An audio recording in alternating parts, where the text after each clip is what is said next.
Eimear Cotter, this month marks 8 years since the murder of 14-year-old schoolgirl Ana Kriegel. And I think the public heard so much about Anna's brutal murder, and often I find that a victim's memory and the life they lived often gets eclipsed by how they died. So maybe just take us back to Anna's life and the type of person that she was and who she was. Ana Kriegel, originally Anastasia, but her family called her Anna, was born in Siberia, and she was adopted by her parents, Geraldine and Patrick Kriegel, when she was 2, and they brought her to Ireland, and they lived in Leixlip, and they both worked. And Patrick, who sadly has since died, he taught French, and they had this beautiful girl called Anna. And I think it was afterwards in her victim impact statement, Geraldine spoke about her, and they said Anna was the love of their lives, and they said she was a brilliant swimmer. She was a tall girl. She loved music and dance. And there was a lot of pictures of Anna showing a tall, blonde, very, very pretty girl, and who looked very happy, and who seemed to be living a very happy life with her parents and doing well in school, and she enjoyed primary school. But I think then when she got that older, when the teenage years hit, I think she found being a teenager difficult. Well, talk to me about that, because from listening to her mother and her family speak about her, she does seem to be a very normal teenager, enjoys the normal things that every teenager does, as you say, music and dancing, swimming, gymnastics. But she did have a hard time in those teenage years, and there was a lot of bullying, wasn't there? I think Anna was an innocent, and I think that, and I think one of her teachers actually said that she feared that Anna could be bullied as she grew up, as she went through secondary school, because she was a little bit different. We're all different, but she was a little bit different. She was maybe eccentric, maybe might be the right word to use to describe her, and then I think that she found it difficult to make friends. I think Geraldine at one stage said all Anna wanted was a friend, which was why then when Boy B called to the door on the day that she disappeared, Geraldine was so surprised, because she was like, nobody calls for Anna. Anna has no friends. So she was going through a very difficult period at that stage. She had tried to make friends, connect with her peers through, the usual online, YouTube, Instagram, Facebook, but she'd end up being bullied, and she had sent bullying messages to herself. But they later discovered that was her looking for. She was crying out for I suppose maybe for attention, maybe for somebody to understand her, or maybe she was crying out just for a friend. But this is very normal for girls, teenage girls, who are trying to find their way in the world, and they don't know exactly what they are yet or what they're going to become. But that's the great thing about being a teenager, and that was what Geraldine, I'm sure, was looking forward to finding out. Well, it's unfortunately impossible to remember Ana Kriegel's life without recalling her horrific murder and the circumstances surrounding that. Before we get into that, Boy A and Boy B, in this story, we will only be ever referring to them, and they have only ever been referred to as Boy A and Boy B. So maybe you can just remind us of why that is. They're children. They were children when they were arrested, questioned, charged, and they were children when they were convicted of murder. And under Irish law, they have guaranteed lifelong anonymity. They can never be named. We have only ever referred to them as Boy A and Boy B. So take me back to that evening on May 14th. It was a Monday evening. And take me back to that day where Boy B called to Anna's house, and what happened. So she was in her bedroom. It was just before 5 o'clock. Her mum wasn't home. Her mum was working in Dublin city centre. Her dad was at home. And the doorbell rang, and it was Boy B, and he told the dad that he was looking for Anna, and he called Anna down, and she goes, Boy B is looking for me. And the dad said later that was weird because nobody ever called for Anna. But anyway, she came down and spoke to him, and then she told her dad that she was going out. And he told her not to be long. She'd study, she'd exams, and she promised him that she wouldn't be long, that she'd be back soon. And then she gave him a big smile and she left. And that was the last sighting by Patrick of Anna alive. And then when her mum Geraldine came home to Leixlip that evening, she was told by her husband that Boy B had called the house for her daughter. Yeah. So Geraldine arrived home not long after Anna had gone. It was about 5:20. So Anna had only left about 20 minutes later, and earlier, I should say. So Geraldine comes in, she asks her husband where Anna is, and he said that she had gone out with Boy B. And her immediate reaction was, what's he doing with Anna? She knew that something was wrong. And, well, I don't know if she knew something was wrong, but she knew it was that was strange. What was Boy B doing with Anna? And she said to her husband, he has nothing to do with her. So she texts Anna, and like, you know, any mother, she goes, home now. But there was no response. And then she kept calling and she kept texting, and there was no response for Anna. They went searching for the area. They couldn't find her anywhere. And then I suppose at that stage they were starting to get worried. It was coming on to probably 8 o'clock. Still no word from Anna. There was nothing on her phone. Her phone wasn't being answered. The text messages weren't being read. And they contacted a friend, a retired guard, who said, go to the police station, go to the guard station. So they went to Leixlip station. So shortly after 9 o'clock, they were in Leixlip, Garda station, and by 10:45, Gardaí were in Boy B's house. So Gardaí acted very, very quickly. So when did Gardaí realise that Boy B and Boy A might have played a part in Anna's disappearance? So Boy B initially, when they went to his house, he told Gardaí that he called to Anna and he'd walked with her towards the park, St. Catherine's Park. He said they'd spoke briefly, and then they went in different directions. And he was thanked for his help, and that was so on the Monday evening, that was the information that Boy B had given. Okay, so then late into the evening of May the 14th and in the early hours of May the 15th, and the guards, they patrolled the greater Leixlip area, Kildare area, looking for Anna, looking for signs of her, checking where she might have been hanging out with her friends, and there was no contact from her, no sightings of her either. Then on Tuesday the 15th of May, Gardaí called, 8:30 a.m, Gardaí called back to Boy B's home. And it was then Boy B first mentioned Boy A. So up until 8:30 on May the 15th, there'd be no mention of Boy A. But at this stage, Boy B said that Anna was fond of Boy A, but Boy A was not interested in having a relationship with her, and that the three of them were meeting up, that he had arranged for the two of them to meet up so Boy A could tell Anna this, that he didn't want to be her boyfriend or whatever. This is what, again, we don't know if any of this is true or not, but this is what Boy B said. So then what happened, the guards asked Boy B if he would retrace his steps that he had taken with Anna the previous evening. And then he did that. He walked with the guards, and he showed where he had walked with Anna and where then they had stopped.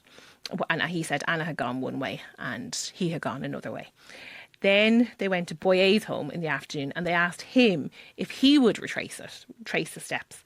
So at this stage now, Anna's missing almost 24 hours, and the guards are there with Boy A and Boy B in St. Catherine's Park, and they're walking the route together. And I suppose at one point they took a right turn on a wooded trail, and Boy B was asked if this was correct, because previously he had gone left. And Gardaí said they saw a look between Boy A and Boy B, which they later denied. But I think that moment, when the look between them, when one of them had gone one direction and the other, I think that was maybe the first point where the Gardaí suspected, now, not that they had killed Anna, but that something had happened, something that these boys weren't telling the truth. I think that was maybe the first point where they went, what's going on here? So then what happened? Boy A said that he had been assaulted in the park. So Gardaí were, at both times, they were investigating an assault on boy A, and then they were investigating the disappearance of Anna. And those two operations were working in tandem with each other. Boy A went into the Garda station and did a photo fit of the two people who he said attacked him. Yeah. So that was happening at the same time. So it was two separate investigations. And then what happened was... and was that because he had scrapes, or that he had been injured in some way? Yeah, he'd scrapes. He'd mark. He'd been injured. He'd scrapes on him. Eimear, it took 3 days before Anna's body was found. So maybe just tell me where and when it was found. So the Garda Divisional Search Team were asked to help search for Anna.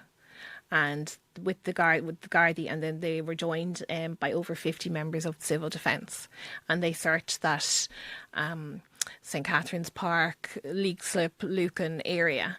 They searched along hedgerows and roadsides before they reached Glenwood House.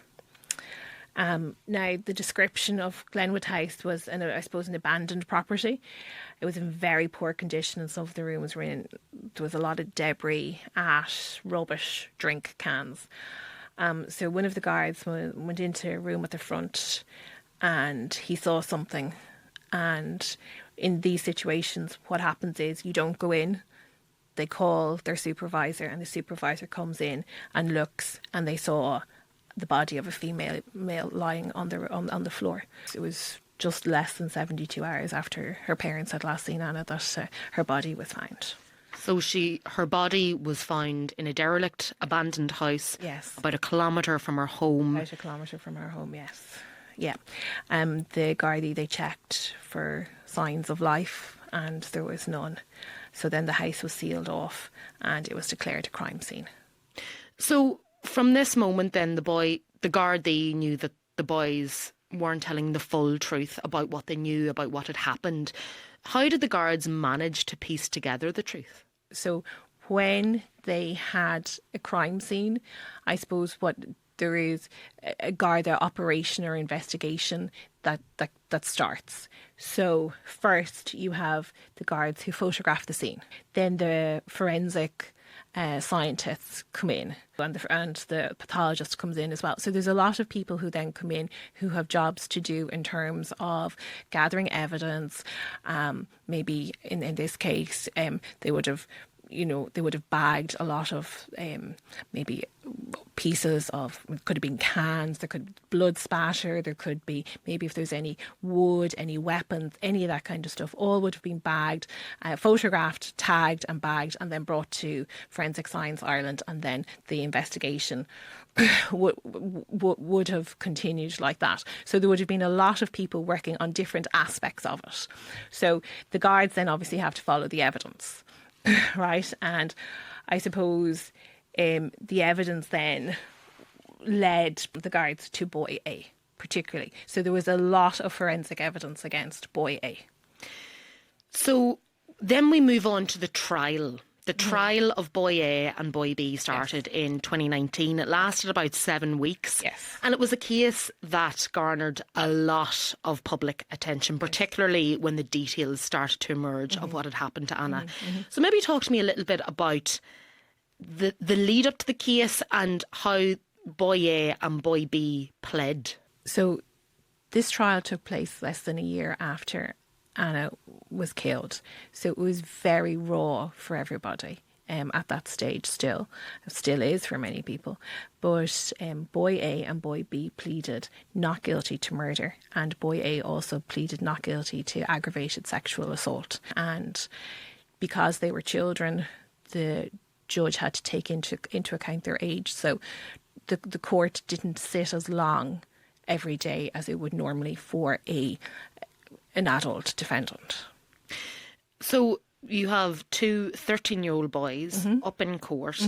A lot of the prosecution's case was built on very strong evidence, particularly when it came to boy A. Yes. So maybe just talk to me about, I suppose, the key bits of evidence or the key pieces of evidence that made up the prosecution's case when it came to boy A and boy B. Okay, so in relation to boy A, a pair of boots that he was worn. So the Gardaí got the boots, boy A's clothing, because he said he had been assaulted, and they asked him for his clothing and his belongings to see if they could find any evidence of the people who had assaulted him, DNA evidence of the people who had assaulted him on his clothing. So that was that separate investigation that was ongoing at the time. So anyway, they had boy A's boots, they had his clothing. And so the forensic scientists found that a pair of boots that were worn by boy A on the day Anna disappeared had her blood on them. There was 9 separate areas of blood staining on those boots, and the DNA matched Anna's DNA.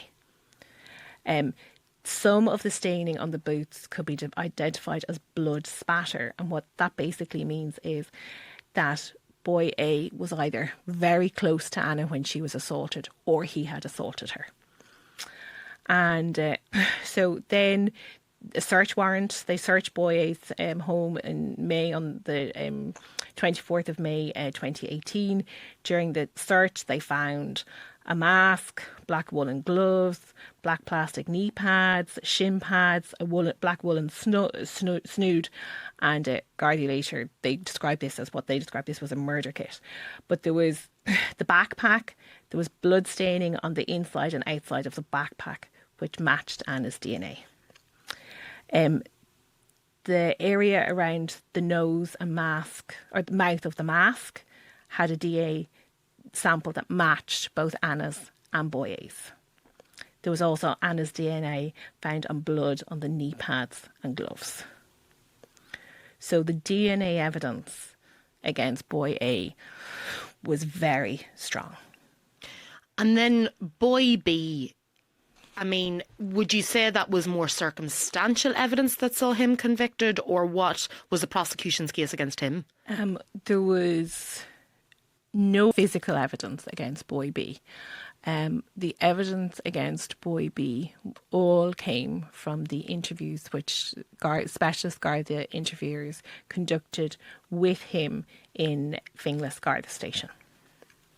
And because a child had never been interviewed, that young had never been interviewed for such a serious crime, the arrangements that had to be made so they could interview boy B, like they had to go to such lengths to make sure they had to find a special room that they could do it in. His mom needed to be there, or a parent had to be there. I think they had a bed that they brought in as well, so he could take rest. The facilities had to be different than when it would be an adult, because he was so young at the time. A lot of this evidence that was heard in court, I imagine for Anna's parents, must have been so traumatising and overwhelming and just very, very upsetting and disturbing. Talk to me about how Anna's parents dealt with all that, because I even know that when the pathologist was on the stand, that was very tough, particularly on Anna's mother. I think that a courtroom is I suppose an unusual place. There's very little emotion in a courtroom. There's very little emotion in law. There's very little emotion when a pathologist is giving evidence. And I suppose it was now retired Professor Mary Cassidy who conducted the post-mortem in this case, and her job is to outline, and as some might say in gruesome detail, the injuries on Anna's body, her cause of death, and that for a parent listening to this evidence is your daughter. That can be incredibly difficult to hear. It's so, you're so emotional because you're the parent, but the evidence is very matter of fact. It's very detached, and it has to be, by law, and for pathologists to do their job, they have to be detached. But a parent can never be detached. So it was very, very difficult. It was very difficult for everybody to hear. And the Kriegels that was maybe the one time where they were incredibly upset by that. And boy A and boy B, I should say, didn't sit through that evidence. They asked if they could stay outside court for the evidence of Professor Mary Cassidy. So given the evidence that the court heard, what do we know about what happened, Anna, when in that derelict house in Lucan? We know that boy B brought her to boy A, and boy B stood at the door while boy A seriously assaulted Anna and killed her. And that's from what now boy B said in his interviews, repeated interviews with the Gardaí. He said that he walked Anna inside the house. He was told to leave, and he stood at the door of the room that they'd gone into, and he said boy A started stripping Anna, and once he got her a bra, he ran. So that was what he said. So we don't really know what happened to poor Anna in that room. We can only surmise from the evidence in terms of the blood spatter. Professor Mary Cassidy, in her evidence, said there were 4 separate impacts to Anna's head. So that means she was hit 4 times. She couldn't say if it was a heavy object with a small striking surface or if it was the corner of a large object. She could not say that, but there were 4 separate impacts. There were more than 50 areas of injury on Anna's head and body. So if you think about that, 50 areas of injury. Eimear, you reported on this trial for the Irish Independent. It lasted the 7 weeks, but it takes its toll on people in the courtroom, on Anna's family, obviously, but as well on journalists reporting on it. How was it an emotional challenge for you to report in that particular case? It was very emotional. So it was. I discovered the trial had just started when I discovered that I was pregnant. So it was, my hormones were all over the place because I was highly emotional for that. But then you're dealing with the death of a child, and you're very conscious that you're having a child, and you're very conscious of how many things can go wrong when you're pregnant. But then also how many things can go wrong, or the problems that can happen the other side as well, because of, and both in terms of Anna and what happened to her, but also boy A and boy B and what they did. That decision that they made that afternoon in May in 2018 has had repercussions, massive repercussions for everyone, for their siblings, for their parents. Their lives have been defined by that one afternoon. Geraldine's life has been defined somewhat by that afternoon as well. Anna's life was defined by that afternoon as well. And that's very that's very sad. That's very difficult for everybody to deal with. And I suppose the most shocking is there was nothing in their backgrounds to suggest that these 2 boys were capable of anything like this. Nothing at all. These were boys, they were middle-class boys. They came from good homes. They came from happy homes. They had siblings. They were very ordinary, happy boys. And something went wrong somewhere. And I think that maybe was what was that was shocking, was that nobody... And you think you know your children, but you don't maybe know ultimately at the end of the day maybe what they're doing. And I think this was maybe the first where the internet, and boy A particularly, had a lot of a lot of images that he had downloaded on his phones, on his devices. And I think that was shocking as well, that the question of the internet and children's access to the internet and what they can see and what's available out there. I mean, that's one aspect of it. We don't know if boy A being on the internet and having all these images had any connection at all with what he did. We can only surmise that maybe there was a link. What were the sentences handed down to boy A and boy B? So after 7 weeks of evidence, the jury deliberated for over 14 hours, and they came back and they had a unanimous verdict of guilty for boy A and guilty for boy B. And then they were remanded in custody to Oberstown, and there was a number of psychological and psychiatric reports and probation reports and a lot of reports done before sentencing. So sentencing wasn't until November 2019, so that would have been 5 months after they were found guilty. Mr. Justice Paul McDermott imposed a life sentence on boy A with a review after 12 years, and he imposed a sentence of 15 years with a review after 8 years for boy B. Now, there's since been a Supreme Court case whereby the Central Criminal Court cannot review sentences that it handed down.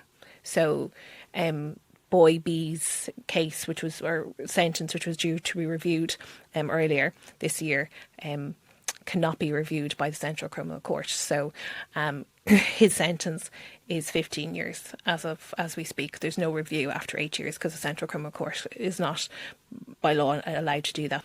And boy A, he also got 8 years for the aggravated sexual assault for Anna to run concurrently with the life sentence. The two judges in the courts had ordered that the boys would not be identified and warned to everyone that if they were ever to be named, that would be completely illegal.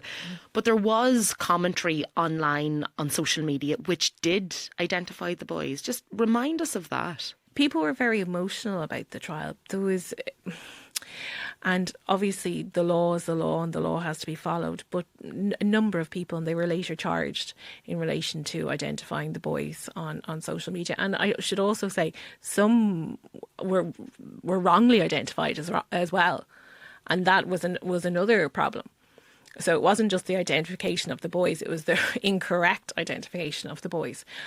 So people were brought before the courts as well, yes.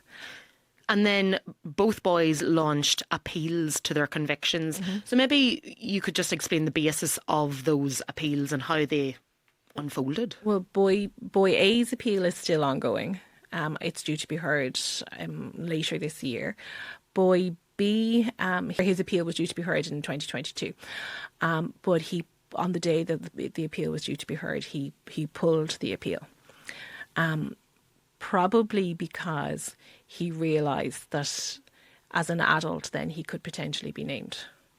Now the law has since changed and has given lifelong anonymity to child defendants. Previously that anonymity only lasted until they were 18.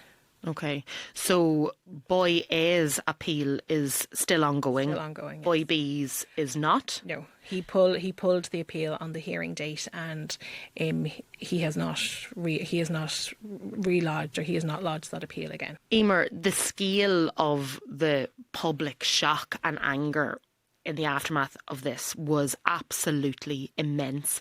You know, the two 13-year-old boys could lure another child to a derelict house and carry out such extreme violence. And I suppose the why of it all may never be known, but the impact on Anna's family must have just been absolutely crushing. And I know Geraldine had a very powerful victim impact statement in the aftermath of the trial. She said, "No one could suspect the evil that lay waiting for Anna. No one could anticipate the darkness that swirled in the souls of those that murdered and violated her." And I think that is very true. There was no suggestion of the evil of these boys from anybody, from their teachers. There was no concerns raised, no red flags, what they would say. There was no red flags in relation to these boys.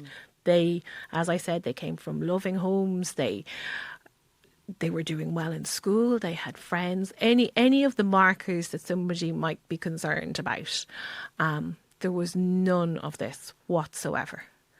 And maybe maybe that is the evil that lay waiting for her, because she could not have known what would have happened to her. We all try to protect our children as much as possible. We're all aware of the evils potentially that's out there, but Ireland by and large is a safe country, and bad things don't happen that often to children, to our children, and we don't expect anything like that to happen. Definitely from 13 or 14-year-old boys. Anna's name, Ana Kriegel's name, will always be remembered in Ireland, and the sad fact of it is that she will always be remembered as the girl who was murdered, for her death. Yes. Anna's life should not be defined by her death, and I think anyone would want their life to be defined by how they lived it and what she was like, not how she died.